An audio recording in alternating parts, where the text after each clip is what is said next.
நிஜத்திலே எதை செய்ய வேண்டுமோ அதை ரொம்ப அழகா ஸ்மூத்தா பதட்டமெல்லாம் இல்லாம மெதுவா சரியா பண்ணுவீங்க.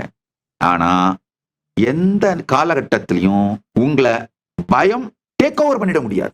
உங்களை தன்னிலை பிழற வைக்க முடியாது. தன்னிலை தாழாமையும் தாழ்ந்த கால் உயிர் வாழாமையும் மானம் எனப்படும்னு வள்ளுவர் சொல்றாரு பாருங்க. அதுக்கு உண்மையான பொருள் இதான், புரிஞ்சுக்கோங்க. தன்னிலை பிழறாமை, பிழன்ற கால் நீங்க ஆக்சுவலா வாழல, பிழன்ற உடனே நீங்க வாழல, வேற யாரோ தான் வாழ்ந்துட்டு இருக்காங்க உங்க மூலமா.